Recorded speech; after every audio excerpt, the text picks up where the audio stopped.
आप देख रहे हैं कहानी टाइम।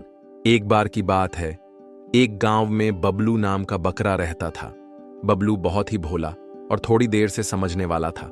उसे दुनिया की ज्यादा समझ नहीं थी, लेकिन उसे लगता था कि वह बहुत होशियार है। गांव वाले उसे प्यार से बबलू बकरा कहते थे, मगर पीठ पीछे सब उसे मूर्ख बकरा बोलते थे। उसी गांव में एक कुत्ता भी रहता था। नाम था शेरा। शेरा चालाक था, थोड़ा चालबाज भी।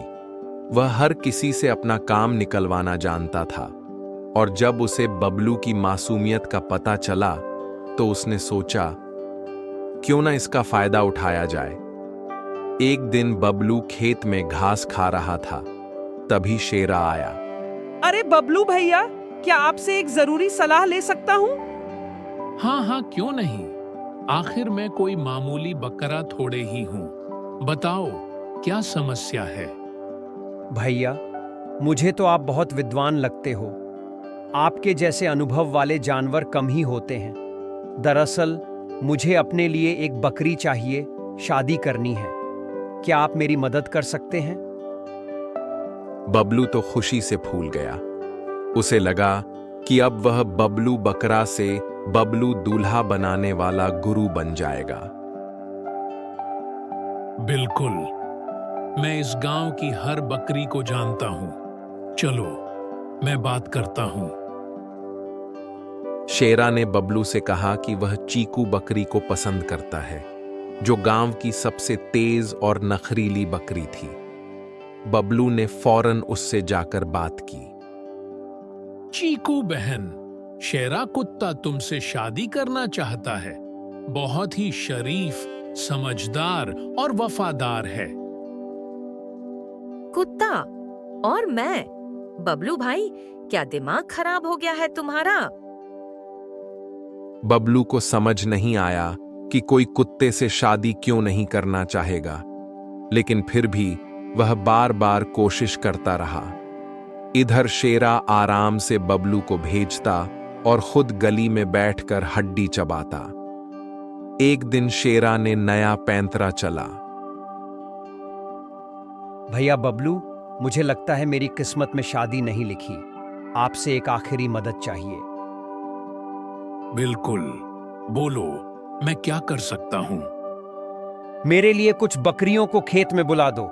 मैं उनके लिए खाना लाया हूं। बबलू दौड़ता हुआ बकरियों के पास गया और सबको बुला लाया। लेकिन जैसे ही बकरियां पहुंचीं, शेरा ने एक बकरी को पकड़ लिया। वह तो जान ही ले लेता, लेकिन समय पर किसान आ गया और सब जानवर भाग गए। गांव की सारी बकरियां गुस्से में थीं। बबलू, तू मूर्ख है या हमें मूर्ख समझता है? शेरा तुझे उल्लू बना रहा था और तू हमें ले गया शेर के मुंह में। बबलू को अपनी गलती का एहसास हुआ। वह शर्मिंदा होकर खेत के कोने में जाकर बैठ गया और खुद से बोला, शायद मैं उतना समझदार नहीं जितना मैं समझता था। अब बबलू ने ठान लिया कि वह सीख कर ही रहेगा। उसने गधा भोला राम से दोस्ती की, जो दिखने में आलसी था, लेकिन असल में बहुत ज्ञानी था। भोला राम ने बबलू को एक सीधा सादा पाठ पढ़ाया। बबलू, जब कोई बहुत मीठी बात करे और बार बार अपना फायदा निकालता दिखे, तो समझ जाना कि कुछ गड़बड़ है। दिमाग और दिल दोनों का इस्तेमाल करो। कुछ दिन बाद शेरा फिर आया, इस बार नए प्लान के साथ।